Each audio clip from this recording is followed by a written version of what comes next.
Je m'appelle Loretta Miller. J'ai 71 ans et j'ai passé presque toute ma vie à travailler comme comptable dans un grand cabinet. Après le décès de mon mari, je suis restée seule dans notre grande maison en Géorgie.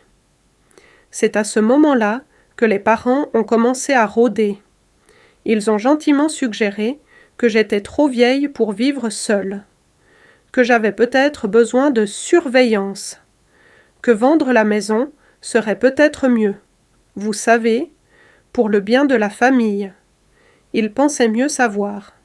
Ils pensaient que j'allais suivre leur plan sans un mot.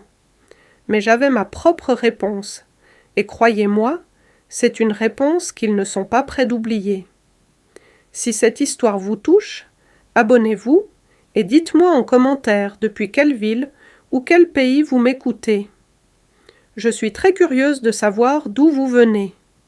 Je m'appelle Loretta Miller et j'avais 71 ans lorsque j'ai réalisé que la paix était devenue mon plus grand trésor. Je vivais dans une maison robuste et usée par le temps, juste à l'extérieur de Savannah, en Géorgie, nichée derrière de grands chênes drapés de mousse espagnole. La maison avait été à moi et à Frank, achetée lorsque nous étions assez jeunes pour croire que nous avions tout le temps du monde.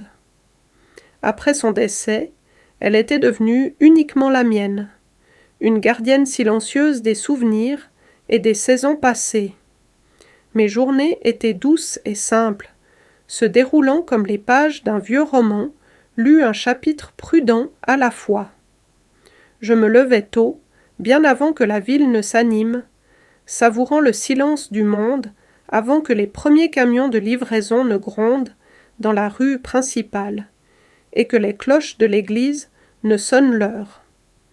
Je préparais mon café fort et noir, comme Frank l'aimait, et je m'asseyais sur le porche, enveloppé dans un châle, écoutant la lente symphonie du matin, les oiseaux saluant le jour, le doux murmure du vent de la rivière se faufilant à travers les arbres.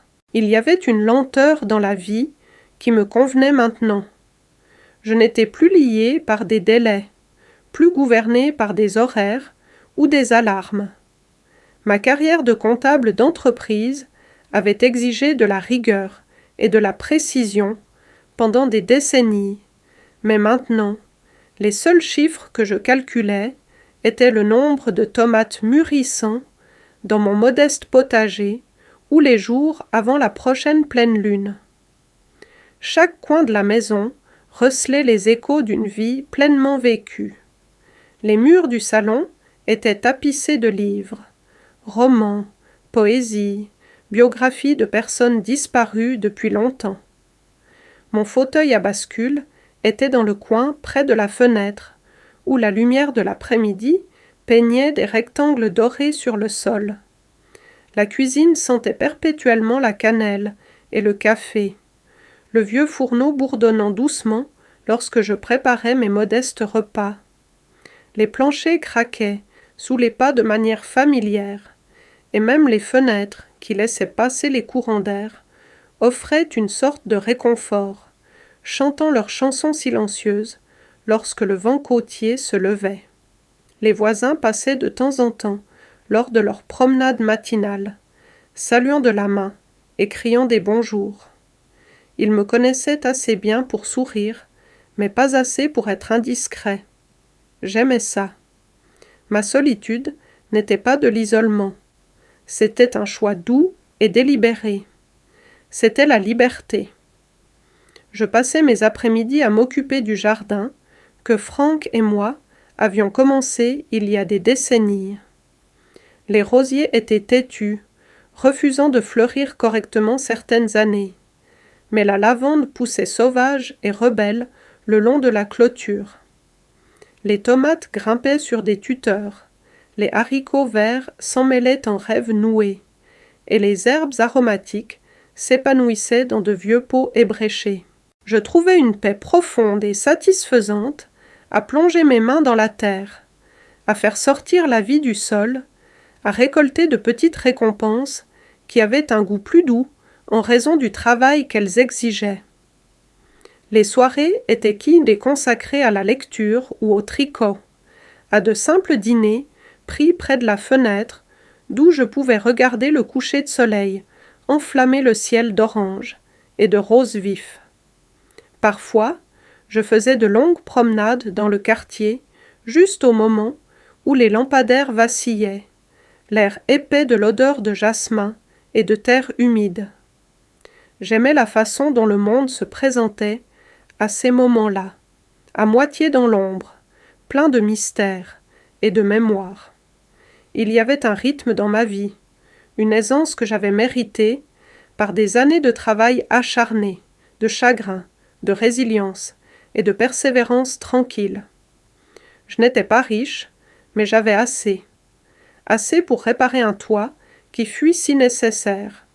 Assez pour remplir le garde-manger et garder les lumières allumées. Assez pour faire un don au fond de la bibliothèque chaque Noël. Plus important encore, j'avais assez d'espace autour de moi pour respirer, pour penser, pour me souvenir de qui j'étais, en dehors des rôles que j'avais joués pour les autres.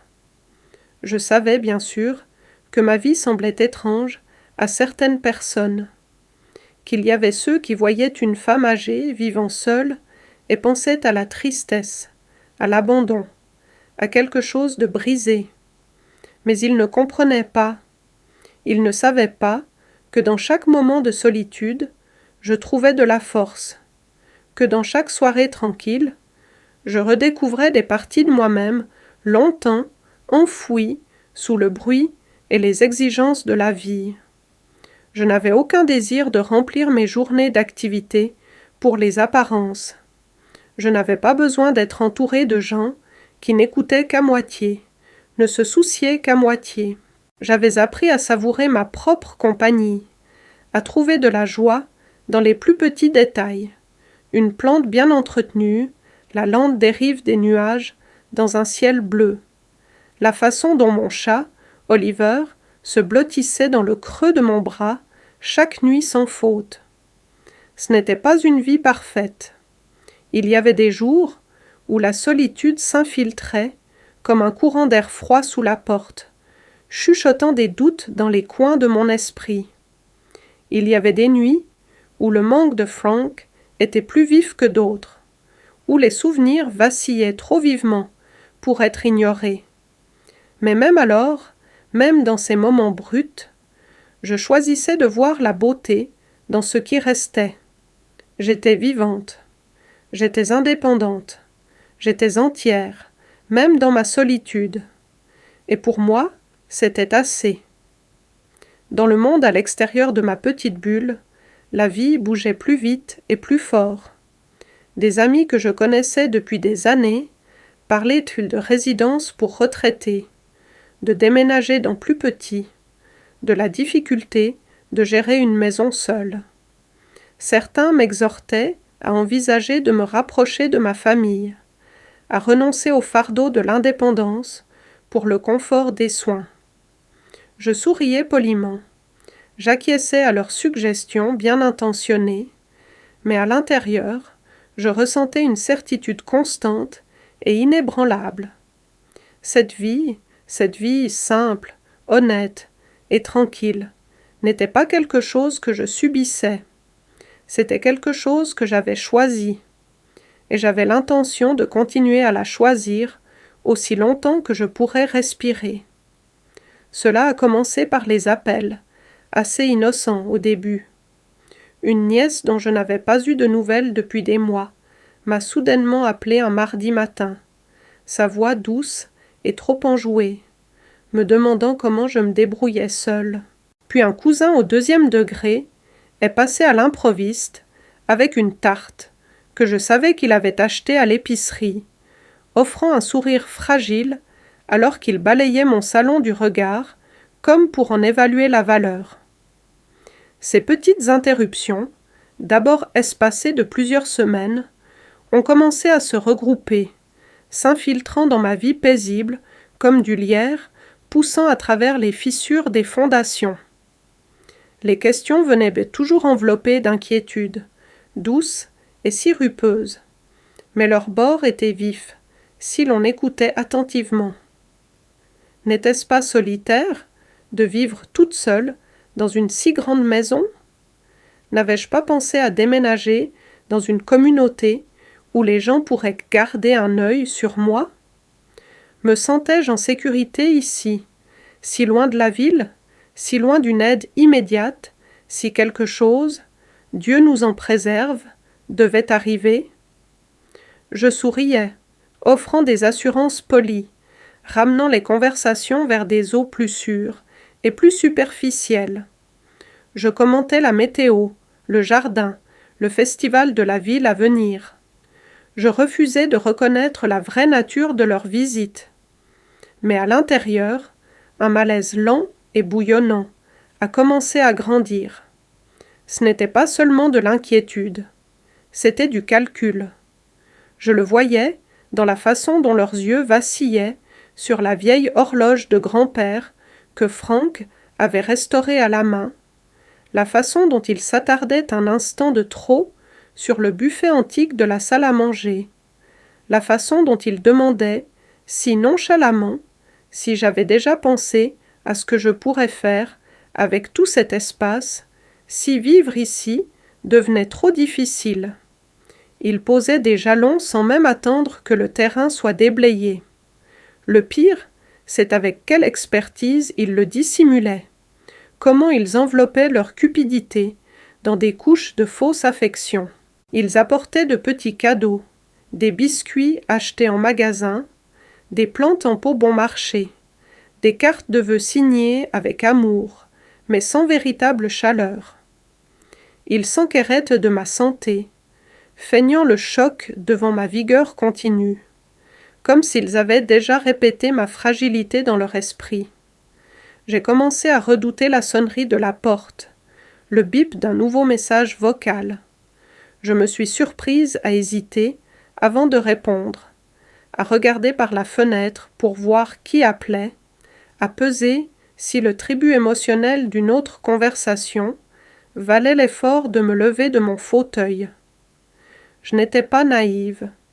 Je savais que le vieillissement en Amérique était souvent considéré moins comme une étape de la vie que comme un fardeau à gérer, un inconvénient à ranger proprement. Mais je ne m'attendais pas à ce que les personnes qui avaient autrefois rebondi sur mes genoux et mendié des biscuits supplémentaires se transforment si facilement en vautours tournants autour d'un avenir qu'ils pensaient pouvoir revendiquer. La goutte d'eau qui a fait déborder le vase est arrivée un dimanche après-midi, lorsque mon neveu Kevin est arrivé avec une femme que je n'avais jamais rencontrée. L'amie de sa femme, a-t-il dit, une conseillère en résidence pour personnes âgées. Elle portait des brochures et des dépliants brillants, imprimés de visages souriants et de pelouses manucurées, offrant des promesses de soins, de compagnie, de tranquillité d'esprit. Kevin souriait trop en me tendant l'un des dépliants, parlant d'un ton lent et prudent habituellement réservé aux patients, confus et aux enfants têtus. Il a mentionné, presque comme une pensée après coup, comment la valeur de la propriété avait grimpé en flèche récemment. Comment je pourrais faire tant de choses avec l'argent de la vente de la maison, comment cela me mettrait à l'aise pour les années à venir. Je suis restée là, le dépliant mou dans ma main, sentant le sang bourdonner à mes oreilles. Il ne s'agissait pas de moi. Il ne s'était jamais agi de moi.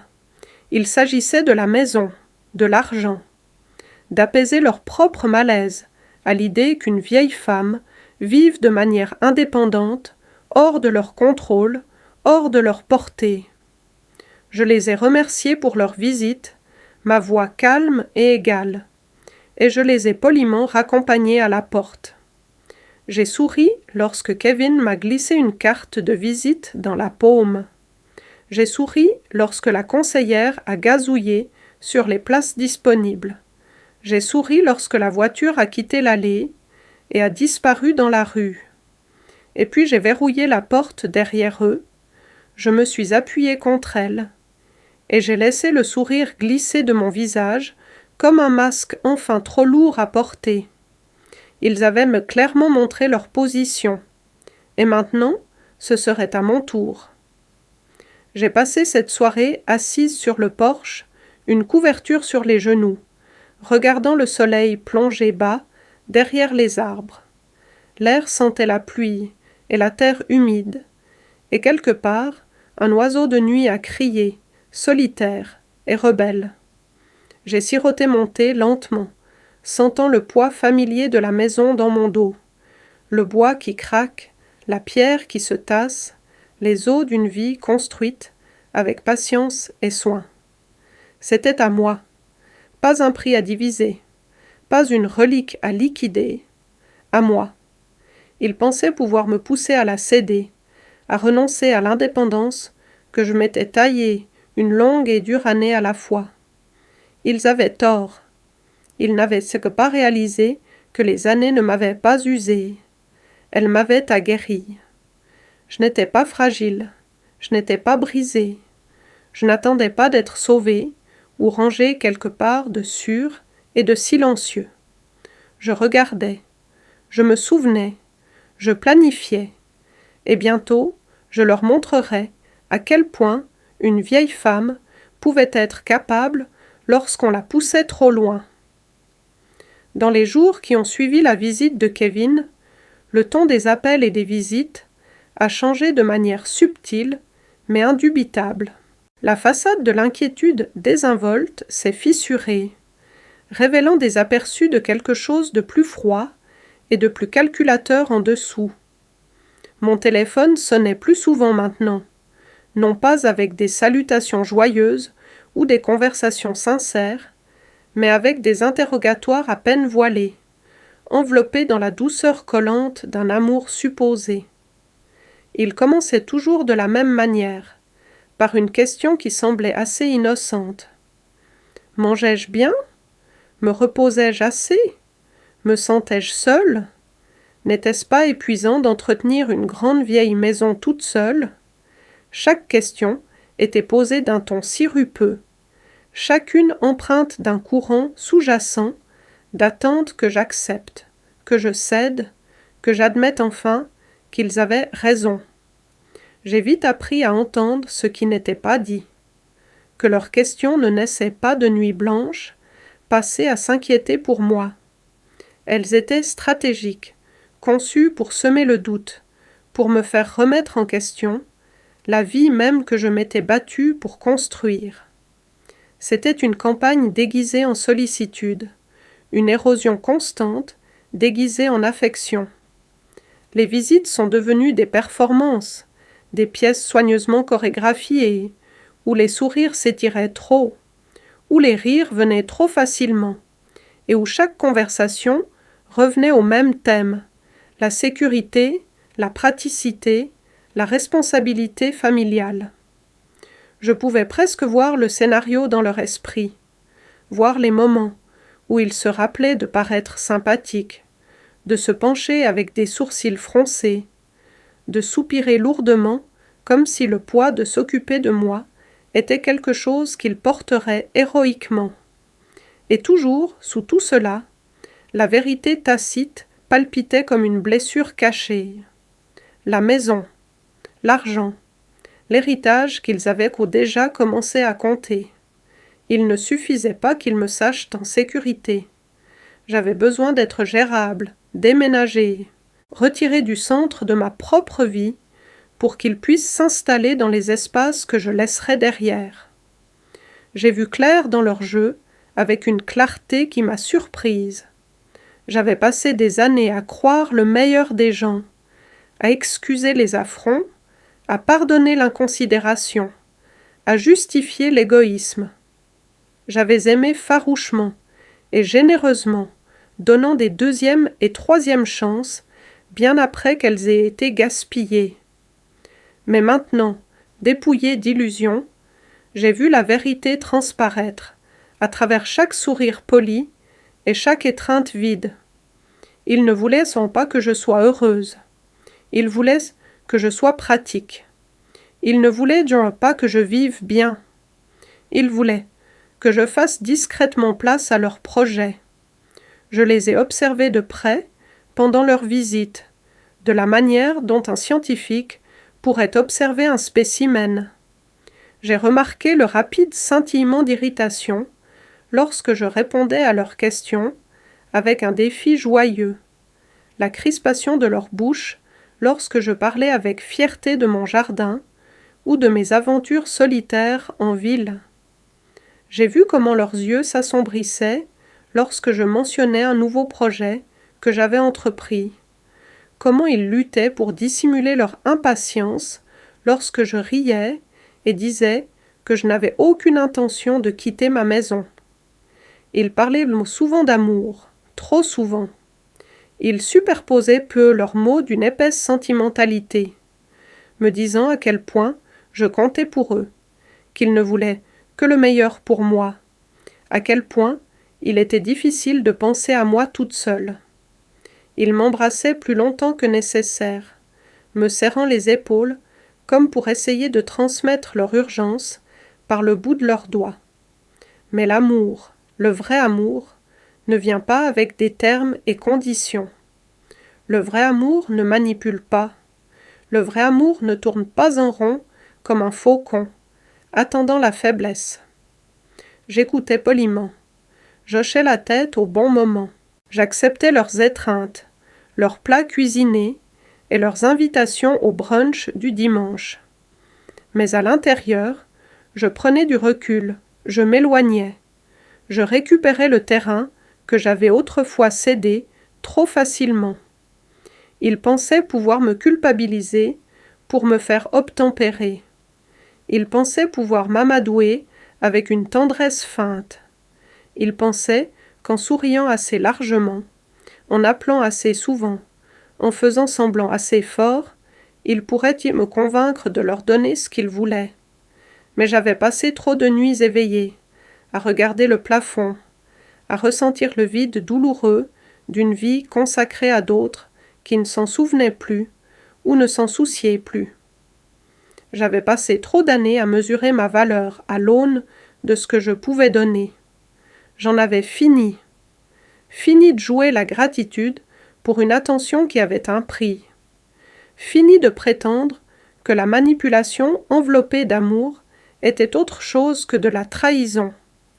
Fini de me réduire pour m'adapter au rôle qu'ils m'avaient assigné. Je ne les confronterais pas.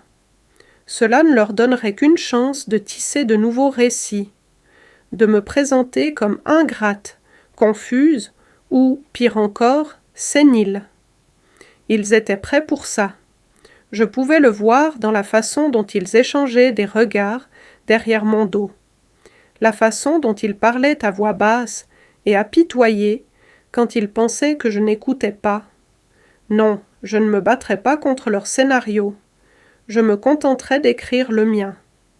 Un soir, après qu'ils soient tous rentrés chez eux, laissant derrière eux des tartes à moitié mangées et des promesses polies de prendre des nouvelles bientôt, je me suis tenue dans le salon, sentant la maison respirer autour de moi, forte, silencieuse et endurante. J'ai posé mes mains à plat contre les murs, sentant leur stabilité pulser en retour. C'était ma maison, ma vie, mon choix. Et ils ne me l'apprendraient pas avec des sourires et des mensonges chuchotés. Pas maintenant, jamais. Cela ne s'est pas produit dans un accès de colère ou au milieu d'une dispute animée.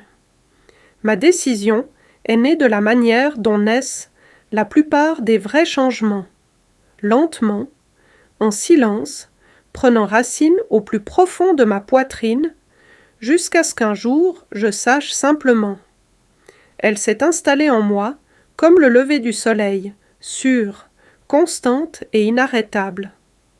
J'ai réalisé, assise seule sur mon porche un après-midi humide, qu'aucune grande confrontation ne changerait la façon dont ils me voyaient. Ils avaient déjà décidé que j'étais trop vieille pour prendre de bonnes décisions, trop fragile pour défendre ce qui était à moi, trop vulnérable pour résister à leurs empiètements subtils. Ils avaient seulement fait construire leur récit, et ils avaient de la besoin que je m'y intègre pour se sentir justifiés dans leur plan. Rien de ce que je dirais ne défrait l'image qu'ils avaient déjà peinte dans leur esprit. Alors, j'ai décidé de ne pas discuter. J'agirais. Cela a commencé par de petits pas, invisibles pour quiconque ne prêtait pas une attention particulière. J'ai sorti le grand livre épais et usé où je gardais les détails de la maison. L'hypothèque remboursée il y a des années, les impôts à jour, l'assurance en place. J'ai examiné chaque document avec soin, comme je l'avais fait pendant des années pendant la saison des impôts, mes vieilles habitudes de comptable se remettant en place avec une précision réconfortante. J'ai contacté mon avocat, M. Finch, un homme en qui j'avais confiance depuis des décennies, et j'ai demandé un rendez-vous. Nous nous sommes assis dans son modeste bureau, des papiers soigneusement empilés autour de nous, le doux tic-tac d'une horloge murale étant le seul son alors que j'exposais mes intentions. Il a écouté sans m'interrompre, hochant la tête de temps en temps, son stylo se déplaçant rapidement sur son bloc-notes. Il n'a pas remis en question mon choix. Il me connaissait mieux que ça. Je lui ai dit que je voulais vendre la maison. Non pas parce que j'avais peur, non pas parce que j'étais désespérée, parce qu'elle était à moi de la vendre, parce que je refusais qu'on me l'arrache des mains quand je ne serais plus là pour la défendre. Nous avons discuté des options, des protections, des moyens de s'assurer que l'argent, mon argent, resterait en toute sécurité et uniquement sous mon contrôle. Je ne voulais pas laisser derrière moi un champ de bataille pour des gens qui avaient confondu proximité et droit. Je voulais la liberté, je voulais la paix, et je voulais la satisfaction de savoir que le moment venu, il ne trouverait vraiment plus rien à se disputer, plus rien à prendre. Après la réunion, j'ai conduit chez moi avec les fenêtres baissées, laissant l'air lourd de l'été traverser la voiture. Je me sentais plus légère que je ne l'avais été depuis des mois. Pas étourdie, pas triomphante, juste propre, comme si j'avais enfin nettoyé une pellicule d'anxiété persistante qui avait obscurci chaque pensée. De retour à la maison, j'ai commencé le travail pratique. J'ai fait des listes de ce que je garderais et de ce que je vendrais. J'ai contacté une agente immobilière, une femme vive et efficace, nommée Angela, qui a respecté ma vie privée et mon insistance sur la discrétion. Elle a tout géré avec le professionnalisme que j'exigeais, mettant la maison en vente discrètement, ne la montrant qu'à des acheteurs sérieux, tissant l'histoire d'une maison bien-aimée, prête pour son prochain chapitre. J'ai fait mes cartons le soir, quand la maison devenait silencieuse et que les ombres s'étiraient longuement sur les sols. Chaque objet que j'enveloppais dans du papier journal et que je rangeais dans des boîtes était une déclaration silencieuse d'autonomie. J'ai choisi ce que je prenais et ce que je laissais, ce que j'emportais dans ma nouvelle vie, et ce que je laissais derrière comme une peau de mue. Je n'en ai parlé à personne. Il n'y a pas eu d'indices laissés lors des dîners du dimanche, pas de remarques désinvoltes, lors des appels téléphoniques. J'ai vécu mes journées exactement comme avant, m'occupant de mon jardin, visitant le marché, saluant les voisins lors de mes promenades matinales. J'ai gardé le masque de la normalité fermement en place, de la même manière qu'ils avaient porté le leur. Ils ne le verraient pas venir. Cette pensée ne m'a apporté ni méchanceté, ni satisfaction. Elle m'a apporté du soulagement, parce que la décision ne les concernait pas. Elle consistait à récupérer l'agence qu'ils avaient essayé de m'enlever avec leur sourire faussement inquiet et leur manipulation chuchotée. Elle consistait à sortir de l'histoire qu'ils avaient écrite pour moi et à écrire la mienne. La maison s'est vendue rapidement, comme je le savais.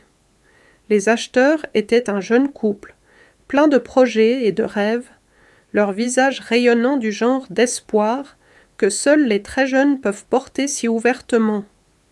Je les ai tout de suite aimés. Ils ont vu la maison pour ce qu'elle était.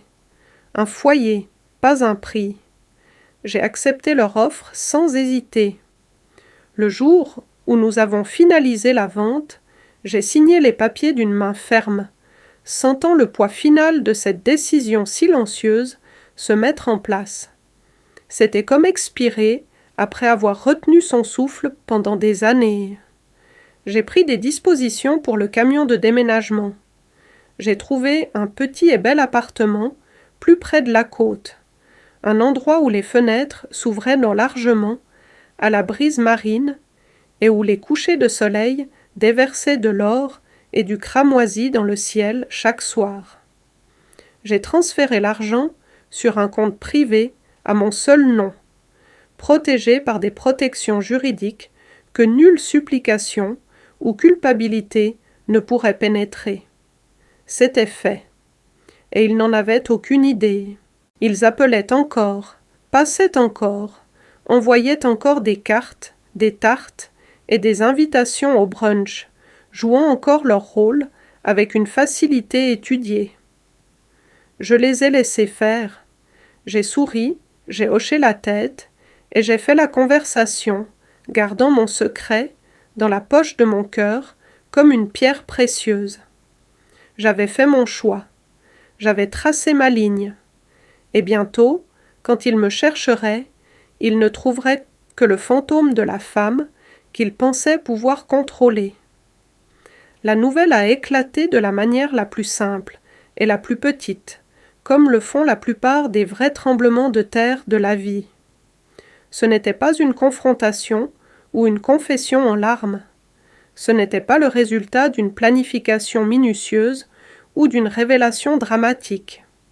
C'était un commentaire entendu au marché fermier, flottant légèrement entre deux femmes qui se tenaient au stand de confiture, bavardant sur le quartier. « Tu as entendu ?» a dit l'une d'elles, sa voix basse mais portant juste assez pour m'atteindre alors que je choisissais des tomates dans une caisse en bois. La vieille maison des Miller est vendue. Un jeune couple l'a achetée. Ils emménagent le mois prochain.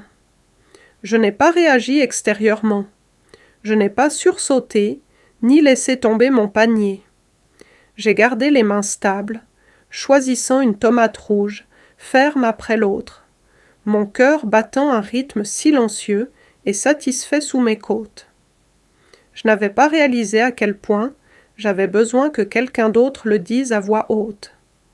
La maison des Miller. Vendue. Partie. C'était réel maintenant. Non plus seulement une décision scellée dans la paperasse et les comptes bancaires, mais un fait vivant se tissant dans le tissu des commérages et des conversations informelles de la ville. J'ai terminé mes courses. Je suis rentrée chez moi par les rues familières et je me suis assise sur mon porche avec un verre de thé glacé, laissant le poids du moment s'installer en moi comme une seconde peau. C'était juste, c'était inévitable. Et surtout, c'était la liberté.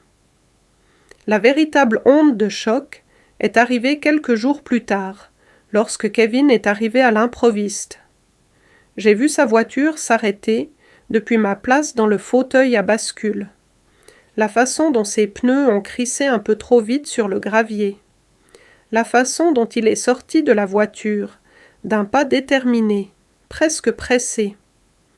Il se comportait comme un homme qui pensait entrer dans une pièce où il détenait toutes les réponses.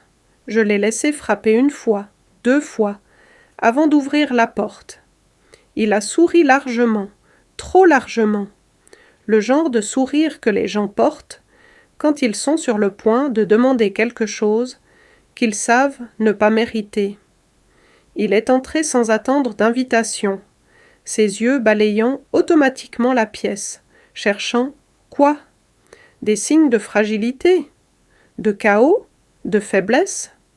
Il ne trouverait rien de tout ça ici. Il s'est lancé dans des banalités, parlant de la météo, de ses enfants, du travail. Ses mots se bousculaient, avides et vides de sens. J'ai écouté avec un détachement poli, hochant la tête quand c'était approprié, sentant un étrange calme s'épanouir en moi. Et puis, comme prévu, il a orienté la conversation sur la maison. Il a mentionné qu'il était passé en voiture récemment. Comme c'était étrange, a-t-il dit, de voir un panneau « à vendre, disparu » et la pelouse tondue à 1 pouce de sa vie. Il a essayé de rire, mais c'est sorti tendu et incertain. Il a dit qu'il supposait qu'il y avait eu une erreur, que j'avais peut-être loué la maison ou engagé quelqu'un pour m'aider. J'ai souri doucement et je lui ai dit la vérité de la voix la plus douce que j'ai pu trouver. La maison était vendue. J'avais déménagé. C'était fait. Pendant un moment, il m'a simplement regardé, clignant des yeux, comme s'il n'avait pas bien entendu. Puis sa bouche s'est ouverte et s'est refermée 1 fois, 2 fois, avant que les mots ne sortent enfin en un flot confus. Des questions enveloppées d'incrédulité, des protestations épaisses de colère mal dissimulées. Comment pouvais-je vendre la maison familiale? Pourquoi n'avais-je consulté personne? Ne réalisais-je pas l'erreur que j'avais commise? Je suis restée assise là, les mains soigneusement croisées sur mes genoux, laissant sa panique déferler sur moi sans me toucher. Je ne lui devais aucune explication. Je ne lui devais aucune assurance. Je ne lui devais rien du tout. Quand il a finalement manqué de souffle, j'ai parlé doucement, simplement. C'était ma maison. C'était mon choix. C'était ma vie. J'ai regardé la prise de conscience s'installer sur lui, comme un brouillard épais, estompant l'éclat de l'ambition dans ses yeux. Il a alors compris, vraiment compris, que le prix que lui et les autres avaient le convoité s'était envolé, non pas volé sous leur nez, mais donné par la seule personne qui l'avait jamais vraiment possédé. Il a fait quelques tentatives à moitié convaincantes pour sauver la conversation après ça, lançant des platitudes sur le fait de vouloir ce qu'il y avait de mieux pour moi, d'être inquiet pour mon bien-être, de maintenir la famille unie. Mais les mots sonnaient creux, fragiles et faux. Le masque était tombé, et je n'étais plus disposée à faire semblant de ne pas voir la vérité en dessous. Après son départ, je suis restée assise en silence un long moment, sentant le tremblement de l'adrénaline s'estomper de mes doigts, remplacé par une paix stable et ancrée. Il y aurait d'autres appels, je le savais, d'autres visites impromptues, d'autres accusations à peine voilées, déguisées en inquiétude. Mais ça n'avait pas d'importance. Il ne pouvait pas défaire ce qui avait été fait. Il ne pouvait pas atteindre les espaces que je m'étais réservés et les arracher. J'avais choisi ma liberté. J'avais agi selon mes propres termes. Et maintenant, alors que la lumière de fin d'après-midi se déversait sur le porche et que l'odeur de l'herbe fraîchement coupée flottait dans la brise, je savais avec une certitude absolue qu'il n'y avait pas de retour en arrière possible. Dans les jours qui ont suivi la visite de Kevin, j'ai remarqué le changement presque immédiatement. Les appels téléphoniques sont devenus plus fréquents, plus urgents. Il y a eu plus de coups à ma porte, plus de SMS clignotant sur l'écran de mon téléphone, exigeant des réponses qu'il se sentait en droit d'avoir. Mais j'avais déjà décidé. Je n'allais pas offrir d'explications. Je n'allais pas justifier mes choix à des gens qui ne me voyaient que comme la somme de mes biens, un personnage secondaire dans la pièce de leur vie.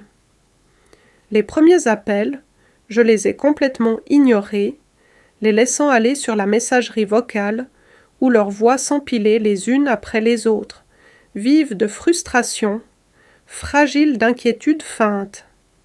« Je prends juste de tes nouvelles » disait-il. Nous sommes tous si confus. Nous sommes inquiets. S'il te plaît, rappelle-nous. Je n'en ai écouté aucun jusqu'au bout. Je n'avais aucun intérêt à entendre leurs discours soigneusement construits, aucune patience pour leurs sentiments blessés, alors qu'ils ne s'étaient jamais souciés des miens. J'ai passé mes journées tranquillement et délibérément, accomplissant les routines qui manqueraient. J'ai marché le long de la plage à l'aube, le sable froid mordant mes pieds nus. J'ai siroté un café au petit café près du port, feuilletant de vieux romans que j'avais l'intention de lire depuis des années. J'ai souri à des voisins, dont j'apprenais tout juste les noms. J'ai fait un signe de la main aux pêcheurs, qui hochaient la tête, respectueusement, sans s'immiscer dans ma vie. Il y avait une profonde libération à choisir le silence. Je ne devais d'histoire à personne. Je ne devais d'explication à personne pour ma liberté, pour les décisions que j'avais prises derrière des portes closes, avec seulement mon propre bien-être à l'esprit. J'avais passé des décennies de ma vie à m'expliquer aux autres, justifiant mes choix, adoucissant mes angles, offrant un contexte pour chaque déviation de ce qui était attendu de moi. J'étais fatigué de cette traduction sans fin et épuisante. S'ils choisissaient de me voir comme cruelle, égoïste, imprudente, c'était leur fardeau à porter, pas le mien. Mes mains l'avaient déjà lâché. De temps en temps, il y avait des moments de tentation, des moments où je pensais à écrire une lettre, exposant soigneusement l'histoire qu'ils avaient commodément oubliée, les heures et les années que j'avais données sans rien demander en retour, la patience que j'avais étendue, le pardon que j'avais offert, la loyauté que j'avais déversée jusqu'à ce que le puits en moi soit à sec. J'imaginais l'épeler clairement, comment leurs visites et leurs appels étaient devenus transactionnels, comment leur affection était devenue conditionnelle à ma conformité. Mais chaque fois que je pensais à envoyer une telle lettre, à avoir le dernier mot, une voix calme en moi disait « Non, il ne comprendrait pas. Il ne voulait là pas la vérité. Il voulait de la permission de continuer à me voir de la manière qui leur convenait, et je ne la leur donnerais pas. Au lieu de cela, j'ai répondu à leurs SMS par de courtes réponses polies, lorsque j'en avais envie. Merci pour votre inquiétude. Je vais bien. J'espère que vous aussi. Je n'ai rien dit de plus. Je n'ai pas expliqué la vente. Je n'ai pas expliqué le déménagement.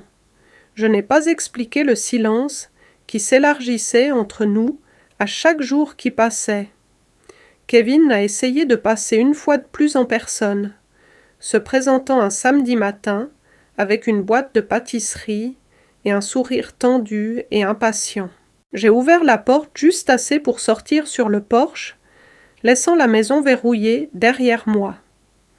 Je l'ai remercié pour les pâtisseries. J'ai refusé son invitation à s'asseoir et parler de tout, et je lui ai souhaité une bonne journée.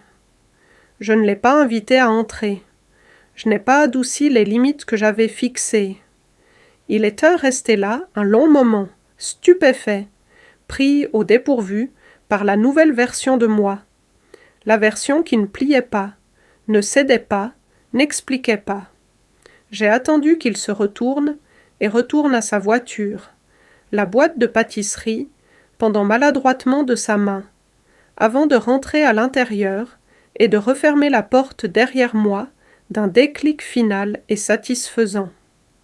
Cet après-midi-là, j'ai rangé les derniers vestiges du passé que je n'avais aucune intention de revisiter. Les photos de famille qui bordaient autrefois la cheminée ont été soigneusement emballées et placées dans un coffre en cèdre au fond de mon placard. Non pas parce que je les détestais, non pas parce que je voulais les effacer, mais parce qu'elles n'avaient plus besoin d'être exposées pour prouver quoi que ce soit à qui que ce soit. L'amour qui avait été réel entre nous, autrefois, était toujours sacré pour moi, mais je refusais de prétendre qu'il était encore vivant, alors qu'il avait été depuis longtemps remplacé par l'attente et l'obligation. Ma maison est devenue plus légère, plus propre, un espace entièrement de mon choix. Je l'ai rempli de choses qui m'apportaient une joie tranquille. Des fleurs sauvages, cueillies lors de promenades matinales, de vieux disques jouant du jazz doux le soir, des tapis tissés à la main qui réchauffaient les sols sous mes pieds nus. J'ai cessé d'attendre leur compréhension. J'ai cessé d'espérer leur approbation.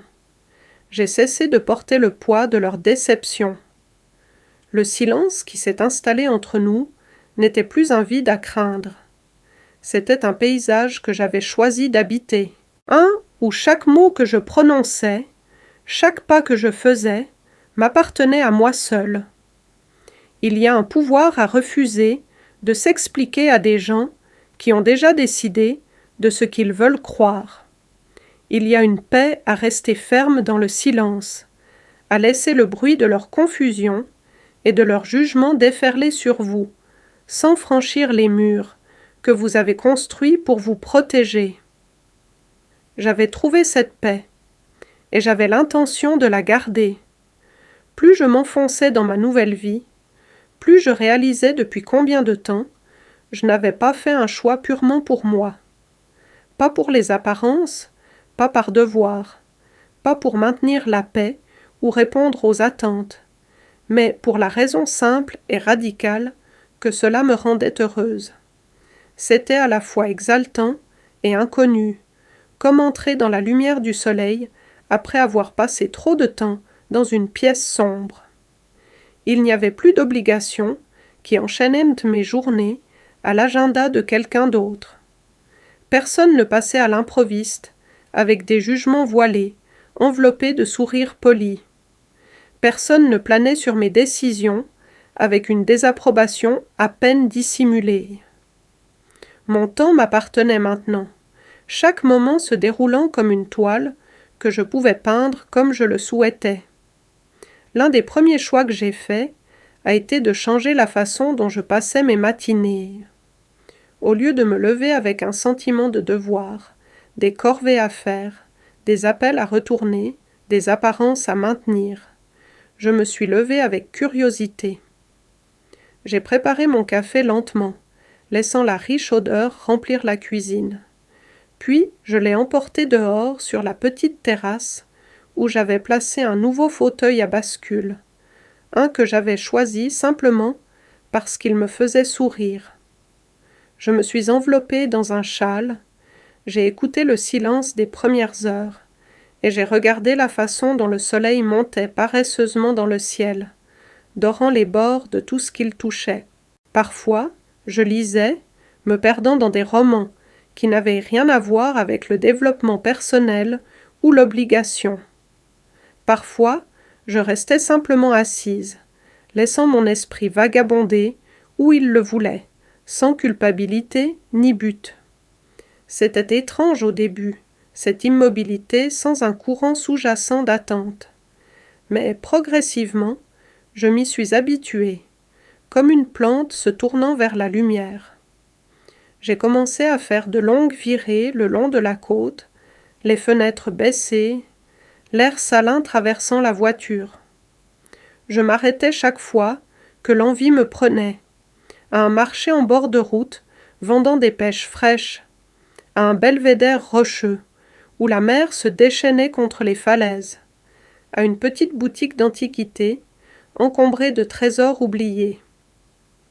J'ai passé des heures à errer dans ces endroits, ne cherchant rien, me laissant simplement porter par le caprice et l'émerveillement.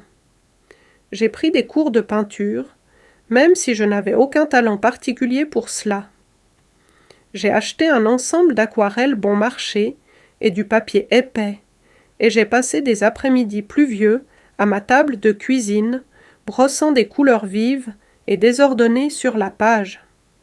Je me fichais que les résultats soient bons. Il ne s'agissait pas de créer quelque chose de beau pour que les autres l'admirent.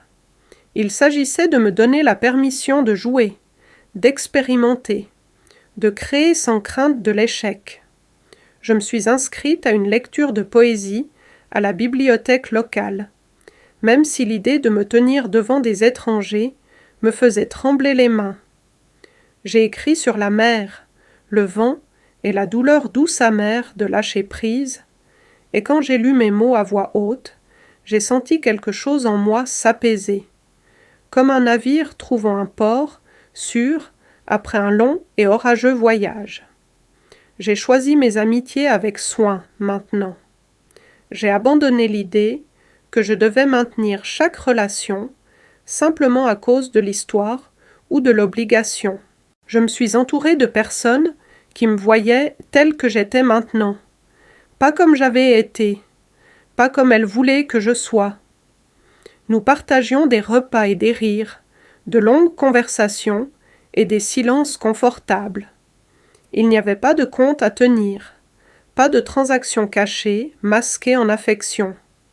Juste la chaleur silencieuse et constante d'être connue et acceptée. J'ai fait un jardin dans la petite cour, derrière ma nouvelle maison, plantant des herbes, des fleurs sauvages et des légumes robustes. Je l'ai entretenu à mains nues et pieds nus, sentant la terre fraîche et friable entre mes doigts.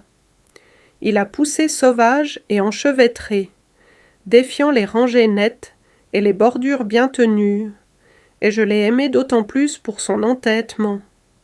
Il reflétait la vie que je construisais, un peu indisciplinée, entièrement à moi. Les appels et les SMS de mon ancienne vie se sont raréfiés avec le temps, s'estompant comme une tempête qui perd de sa pluie. Au début, je me suis demandé si je devais ressentir du chagrin, si le silence laissé derrière devait peser lourd sur mon cœur. Mais au lieu de cela, c'était comme l'ouverture d'une fenêtre longtemps peinte, la ruée d'air frais dans des poumons affamés de souffle. Je ne regrettais pas les conversations à moitié sincères, les obligations déguisées en affection. Je ne regrettais que ce qui n'avait jamais vraiment été là. En me choisissant, je ne rejetais pas l'amour. Je rejetais l'idée que l'amour devait être mérité en sacrifiant ma paix. Je rejetais la conviction que ma valeur dépendait de la quantité de moi-même que je pouvais donner. Je choisissais une vie où la joie n'était pas une récompense pour l'endurance, mais le fruit naturel d'une vie honnête. Et ce faisant, j'ai découvert une vérité si simple qu'elle m'a stupéfiée. Le bonheur ne demande pas la permission. Il n'attend pas l'approbation. Il s'épanouit partout où il est planté, avec soin et courage. J'avais planté le mien ici, dans cette vie calme et ensoleillée, et il commençait à s'épanouir de manière que je n'avais jamais osé imaginer. La liberté n'est pas arrivée d'un seul coup, comme une vague déferlante ou un roulement de tambour triomphal. Elle s'est insinuée discrètement, comme la marée glissant sur le sable, remodelant le rivage par de petites touches patientes. Certains jours, elle se manifestait de manière évidente. Un matin, où je réalisais que je n'avais nulle part où aller, personne n'attendant quoi que ce soit de moi. D'autres jours, elle chuchotait en arrière-plan, tissée dans le rythme facile d'une vie enfin vécue, selon mes propres termes. Je me réveillais quand mon corps me le disait, non pas au son strident d'un réveil ou aux exigences tacites des autres. Je cuisinais quand j'avais faim, parfois des repas élaborés, parfois de simples sandwichs mangés pieds nus sur le porche. Je remplissais mes journées de livres, de musique, du travail lent et satisfaisant de m'occuper de mon jardin et de marcher au bord de l'océan, laissant le vent salé démêler les nœuds qui vivaient dans ma poitrine depuis des années. La liberté signifiait que je ne remettais plus en question mes choix. J'ai acheté un chapeau à larges bords dont je n'avais pas besoin, parce qu'il me faisait sentir comme un personnage de l'un des romans que j'aimais. J'ai fait de longues virées sans destination, laissant la route décider où je finirais. Je me suis assise seule dans des cafés, savourant le silence de ma propre compagnie, sans ressentir le vieux pincement au cœur d'avoir besoin d'être ailleurs, de faire quelque chose de plus productif. La liberté signifiait comprendre que je ne devais aucune explication pour mon bonheur ou ma solitude. Quand des connaissances me demandaient pourquoi j'avais vendu la maison, pourquoi j'avais déménagé, pourquoi je semblais si différente maintenant, je souriais simplement et je disais qu'il était temps de changer. Je ne leur ai pas parlé des calculs silencieux derrière leurs prétendues inquiétudes, des plans élaborés dans les coins de ma vie, sans mon consentement. Je n'ai pas expliqué combien de temps il m'avait fallu pour reconnaître la différence entre l'amour et le contrôle. Certaines vérités n'appartenaient qu'à moi.